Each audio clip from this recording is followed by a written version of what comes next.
देखिए कंस्ट्रक्शन शुरू है, क्या कहेंगे? देखिए बीजेपी को नेता लोग पहले एल.के. आडवाणी जी, मुरली मोहन जोशी जी और आरएसएस का जो पदाधिकारी है उनको सब लोग उनका एक ही मकसद था, एक ही टारगेट था जो अयोध्या में राम मंदिर बनाना। तो राम मंदिर के सामने रख के वो पहले अटल बिहारी वाजपेयी जी प्राइम मिनिस्टर हुआ दो बार, एक बार 13 महीना, एक बार 5 साल। फिर 2014 में ये राम मंदिर के सामने रख के ही 3 बार हैट्रिक किया मोदी जी। तो मेरे ख्याल से मैं मस्जिद बनाना है, भारत का संविधान जो है मेरे सर्वोच्च न्यायालय मेरा पास वो जुडिशियल का जो जजमेंट दिया तो मेरा उस फेवर में ही है। वो कंस्ट्रक्शन बनने दीजिए, बाद में जो नाम आएगी, बबरी होगी ना क्या होगी, वो बाद में तो कोई रुक सकते, तो कोई कोर्ट में मेरे को आपत्ति आएगी तो मैं सोचेगी, लेकिन कंस्ट्रक्शन तो चल रहा है। कंस्ट्रक्शन तो किसी का जमीन के ऊपर नहीं है। मैं खुद मेरा कंस्ट्रक्शन लैंड परचेज करके 13 बीघा जमीन उनका जो अनुमानित 9 करोड़ रुपया देके वो जमीन खरीद करके वहाँ ही कंस्ट्रक्शन हो रहा है। वो कंस्ट्रक्शन तो कोई रुक नहीं सकता। बाद में क्या होगा, वो नामकरण के वहाँ राम मंदिर बना, यहाँ बाबरी मस्जिद बनाने देगी नहीं देगी, वो जो कंस्ट्रक्शन कंप्लीट होगी, मस्जिद कंप्लीट होगी, उसी टाइम देखा जाएगा। नहीं, कोई अलायंस का कोई सवाल ही नहीं उठते। मैं दोनों सीट जीता, एक को तो रिजाइन करना पड़ेगा, तो शुभेंदु अधिकारी जी वो दोनों सीट जीता, उनको एक छोड़ना पड़ेगा। तो जितना जल्दी दोनों सीट में बाई इलेक्शन होना चाहिए। मेरा जो रेजीनगर 70 में 60,000 से ज्यादा वोट में जीता, तो वो सीट में मेरा एक ही लड़का है, बेटा है, उनका नाम है, जो कश्मीर का मुख्यमंत्री था गुलाम नबी आजाद, उसी टाइम वो 25 वैशाख 9 में वो जन्म लिया। तो कल 25 वैशाख 9 में आने वाला है, वो उसी दिन 1994 में मेरा बेटा का जन्म लिया। तो उनका उसी टाइम वो गुलाम नबी आजाद कश्मीर का मुख्यमंत्री था, इसीलिए उनका नाम रखा गुलाम नबी आजाद।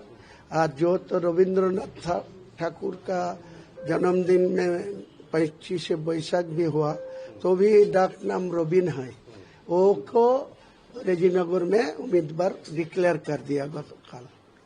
तो क्या आप बीजेपी के साथ, जब बीजेपी की सरकार बनेगी तो बीजेपी के साथ क्या अलायंस में चलेंगी या ऑपोजिशन में?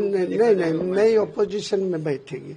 अलायंस का क्या जरूरत है, इनको तो ज्यादा से ज्यादा वरिष्ठता मिल गया, उनको तो 207 मिल गया, फलता लेके 208 पहुंच जाएगा। तो मेरा तो कोई लालच नहीं है जो सरकारी दल में कोई चेयर लेने के लिए।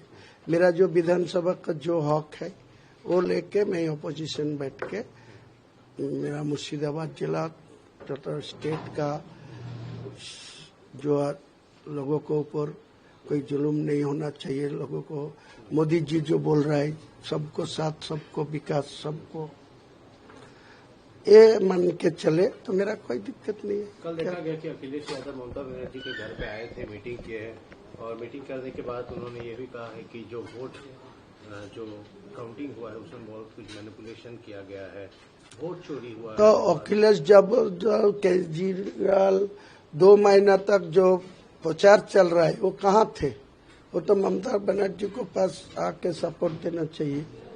वो तो राहुल गांधी अभिषेक को सुबह सुबह जाके राहुल गांधी में घर में चाय पीते, तो यहाँ क्यों राहुल गांधी ममता को खिलाफ 294 में उम्मीदवार खड़ा किया? ये दिचाचरिता नहीं होना चाहिए। ममता बनर्जी भी झूठा आदमी, और कांग्रेस का 50 साल से बंगाल में 1997 में जो कांग्रेस को चुनाव में खत्म हो गया, आज तक कांग्रेस वो दिन दिन आम आदमी को पास इनका कोई सब रिजेक्ट कर दिया, कांग्रेस को भी रिजेक्ट कर दिया, मार्क्सवादी कम्युनिस्ट पार्टी को भी। मैं आपको सुझाव देने के लिए बोल रहा है, जो मोहम्मद सलीम साहब को मैं 3 बार बैठा, बोला जो आप कांग्रेस आईएसएफ में चारों तरफ मिलके मैं बंगाल में एक माहौल बनाना चाहते हैं, जो टीएमसी खत्म होगा, मेरा निर्णायक शक्ति में आएगा। वो बोल बोल के कोई मेरा बात का कोई गुरुत्व तो नहीं दिया। मैं क्या करूँगी, मैं लड़ लिया, वो लड़ लिया। वो भी सीपीएम भी 1 सीट मिला, कांग्रेस भी मुर्शिदाबाद जिला 2 सीट मिला, खुद मैं अकेला लड़ के 2 सीट जीत हासिल किया। तो मेरा को साथ कांग्रेस सीपीएम नेशनल दल, इनको क्या फर्क है, नहीं सोचते, यही सोचना चाहिए। तो 29 का लोकसभा चुनाव भी तो अब 5 साल बाद आने ही वाला है। हाँ, 3 साल बाद आने वाला है। तो वहाँ पे आम जनता उन्नयन पार्टी क्या लोकसभा में भी उम्मीदवार खड़े करेगी? जरूर, मैं खुद बहरमपुर सीट में लड़ेगी एवं इंशाल्लाह मैं वहाँ से 2 लाख वोट में जीत हासिल करेगी। मेरा मुर्शिदाबाद के 3 सीट है टीएमसी का, 3 को मैं हराएगी, ये मेरा टारगेट है। अरे टारगेट मैं फुलफिल करूंगी। तो उसके अलावा भी और क्या क्या सीट, कौन कौन सा सीट आप अभी तक डिसीजन? मैं ज्यादा सीट पार्लियामेंट में नहीं लड़ना चाहूंगी। मैं मुर्शिदाबाद 3, मालदा 2 और उत्तर दिनाजपुर का रायगंज 6 सीट अभी निर्णय लिया। कोई जरूरत पड़ेगी तो और 2-4 सीट लड़ने जाएगी, क्या दिक्कत है। सवाल दादी ये है कि बाबरी मस्जिद जब आप बना रहे थे तब बीजेपी की तरफ से उसका विरोध किया गया, उसका नाम के ऊपर विरोध किया गया। देखिए, कंस्ट्रक्शन शुरू है, क्या कहेंगे? देखिए, बीजेपी को नेता लोग पहले एल.के. आडवाणी जी, मुरली मोहन जोशी जी और आरएसएस का जो पदाधिकारी है, उनको सब लोग, उनका एक ही मकसद था, एक ही टारगेट था, जो अयोध्या में राम मंदिर बनाना। तो राम मंदिर के सामने रख के वो पहले अटल बिहारी वाजपेयी जी प्राइम मिनिस्टर हुआ 2 बार, एक बार 13 महीना, एक बार 5 साल। फिर 2014 में ये राम मंदिर के सामने रख के 3 बार हैट्रिक किया मोदी जी। तो मेरे ख्याल से मैं मस्जिद बनाना है, भारत का संविधान जो है, मेरे सर्वोच्च न्यायालय मेरा पास वो जुडिशियल का जो जजमेंट दिया, तो मेरा उस फेवर में है। वो कंस्ट्रक्शन बनने दीजिए, बाद में जो नाम आएगी, बाबरी होगी ना क्या होगी, वो बाद में तो कोई रुक सकते, तो कोई कोर्ट में मेरे को आपत्ति आएगी तो मैं सोचेगी, लेकिन कंस्ट्रक्शन तो चल रहा है। कंस्ट्रक्शन तो किसी का जमीन के ऊपर नहीं है।